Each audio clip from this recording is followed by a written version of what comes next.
Hello, everybody, and welcome to this DataSkate Digital AI Workforce Podcast. As always, if you can say that 3 times fast in a response video, you will get 10,000 points and potentially something free. What that free thing is, we don't know yet because this is copyrighted media.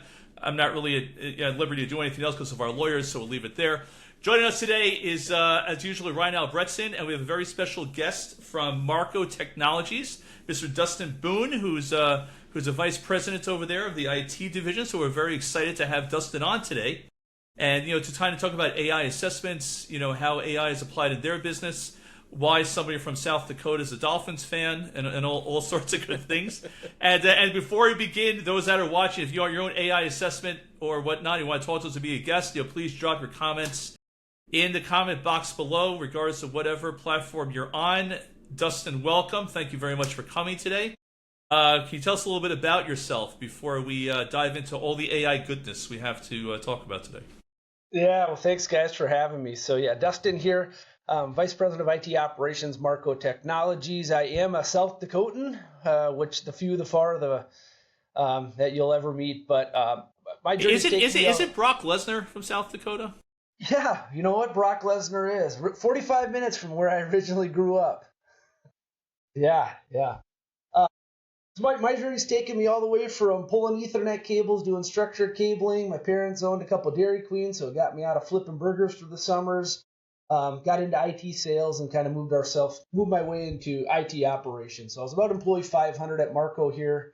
We've grown organically and through acquisition to about 1,200 total employees. Wow, that's really amazing. That's really amazing.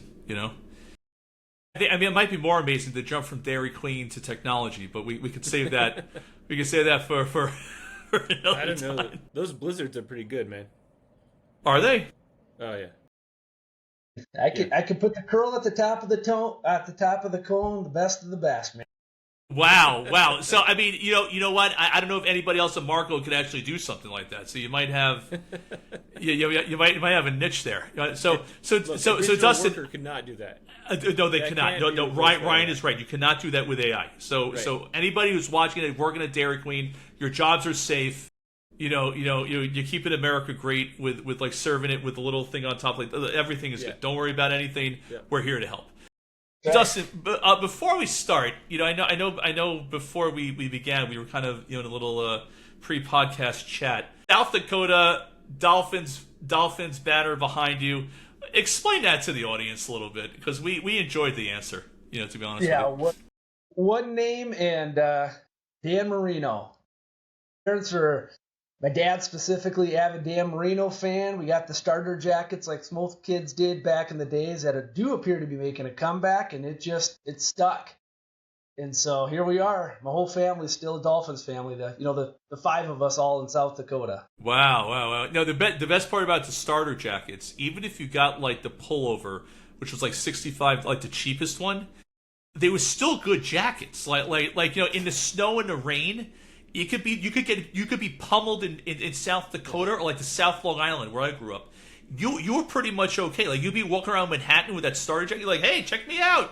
All right, look, I'm a Rangers fan. Who cares? I'm a Rangers fan now. But you know what? I'm dry Calvin Klein or I'm dry Don. Like, hey, you want to be all like, hey, fancy schmancy? Who's dry? That was it. And warm. Yep. Totally agree. All right. So Dustin, I think as we begin today, we'd be very interested. We know that you have there are multiple lines of IT that Marco Technology deals with. There's multiple lines of business that you guys have, your clients and your 1,200 employees. How does a company like yours go about an AI readiness assessment? Like, how do you go about establishing the trailhead of not only the why, the what, and the how, but how did you come to a realization that this is the target? We're going to start here. Like how did you determine that first step in your journey? Yeah, for us it's interesting because there's an internal component of it and an external, because we're an IT services organization, and so some of it is what, eating your own lunch, I think is what they call it. And so Yeah, when I was at NetSuite, it was eating your own dog food because at NetSuite, we ran NetSuite on NetSuite. So it's like, hey, look, we have a B2B site for purchasing things. And like, yeah, we're eating our own dog food. And we said it in such a way where it was like self-deprecating. But you know what? It was actually kind of cool that you wrote software that also runs your business. Like, it's one more license you don't have to pay for. Yeah, yeah. And so we've been, in pockets of automation, not as much AI, over the course of the years, and we have some development efforts that are going on to try to help make ourselves bigger, faster, stronger. And then, like many organizations, Copilot just kind of became available and showed up just about everywhere. And so internally, of course, we built out a policy and said, hey, let's try to control data through here. And I think the experience at first was more like, hey, this is like a kind of a fancy search engine, but it wasn't really meaningful or providing any level of results for the average employee. And so the journey that we've been on too now is just it's simple AI in action. And so every week we are publishing even just simple how-tos for just specifically Copilot internally. And then the perspective of there is, we've got a lot of people engaging, a lot of employees engaging with clients day in and day out too, and sharing their experiences through osmosis and providing us with a little bit of that curiosity. And so that's a little bit how we started kind of at the highest level. We do have other software platforms that we've built out as well too. And I'm really, the ask or task is let's find those butter passing jobs.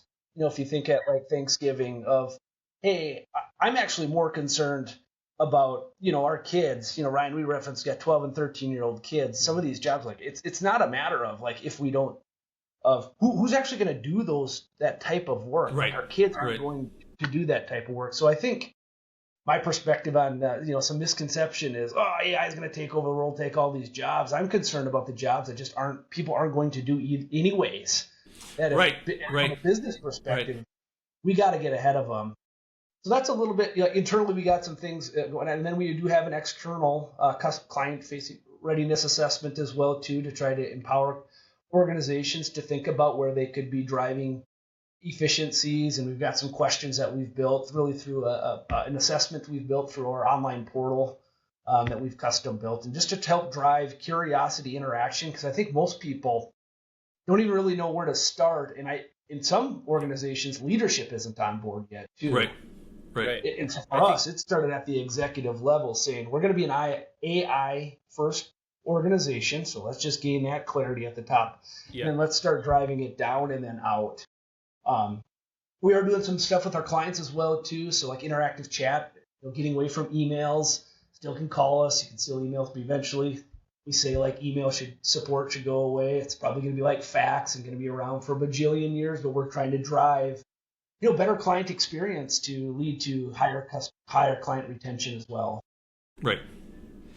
And when you're getting into your client activities, or even the activities at Marco itself, and it sounds like you're going through like a change management exercise right now, where you're sending out emails and you're getting people to adopt the technology.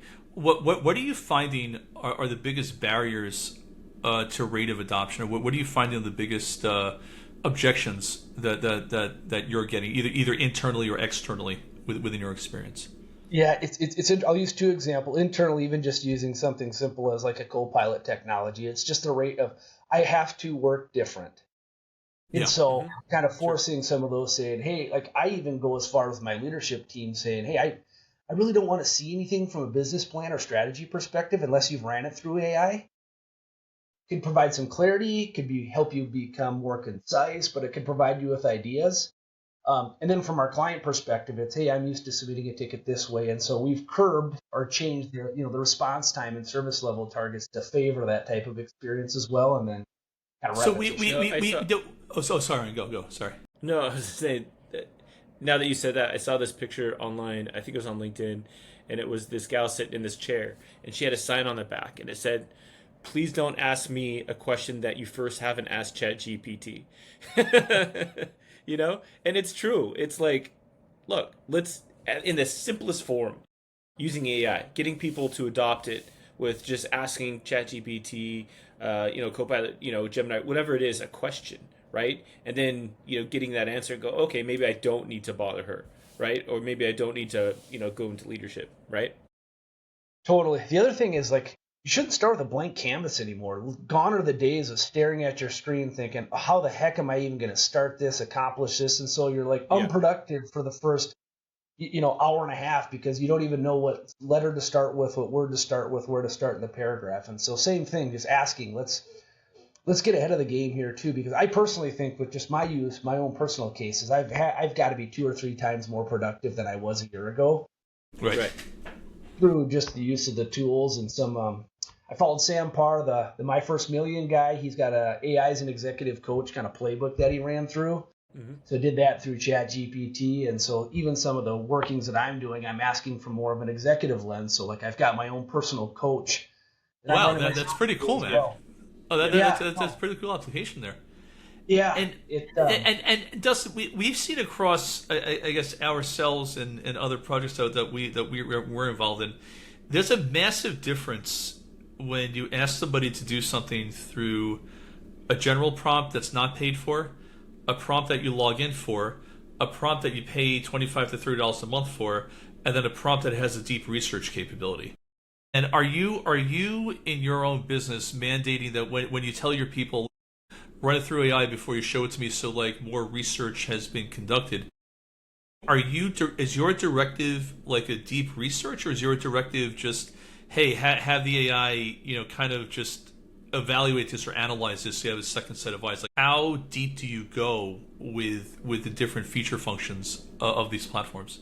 Yeah, it depends. Is not the right answer, but it depends for what level of the organization that we're on to. Just being a little bit larger, I guess, with different groups and different departments. My leadership team knows too. It's no longer just a basic prompt and ask for help here too. It's saying, hey, act as if you are Dustin. Act as if you are the client. Act as if you are an employee of this organization. It's really helped us with internal communication, so you can deliver messaging that resonates versus the message that only feels like it applies to the managers of the organization. Right. So we're at that level yet. We're not as sophisticated. We don't have as much on the software development internally going on, where we're doing more of the complex type stuff. But we're just trying to even get it to scale to only make our employees more efficient at this point.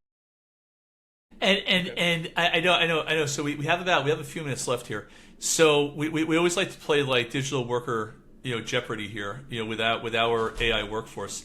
So if you look at our AI workforce, we have the ability to have like, reflexive agents that are on a low end, which are the Pulse and Pulse Plus. And then we go from like, Pathway, Horizon, and Synergy to more thinking agents, thinking workers, so that one can supervise other workers. So if we would be in this world where, Marco would have some digital workers there, what type of worker would you want to start with? And would somebody in your position even be open to the whole concept of like an AI workforce within an IT organization that supports other organizations? Like, how applicable would a technology like this be for a business like yours? Yeah, I think it would resonate very well. We have to be open and considerate of it as well. I mean, same thing. We're trying to drive efficiencies, provide a better client experience, and look, a lot of what we're doing is repeatable work as well. Right. And so that's exactly where we were going, because a lot of what we find, going back to the opening comments that you made about, who's going to want these jobs, who's going to do the, and what's fascinating is that if you could enter in the workforce and you've already, learned from these digital workers so that you could be more productive at the beginning of your career, we might actually be going through a transitional time, whereas it used to take like 10 years to go from like, ICP, individual contributor, to a vice president. That time might be cut in half if these workers are deployed in a proper way. I wholeheartedly agree, because I mean, if you're boil it down, who really, the time and investment to train people at the individual level, and you can watch videos, right, but like it's interactive, and really that's kind of the path I went down with the AI as an executive coach playbook with Sam Parr. I dumped in all the data it knew about me, my DISC profile, my working genius, my strengths finders, and it took me a little while for me to kind of ask some questions, but now it's just relevant.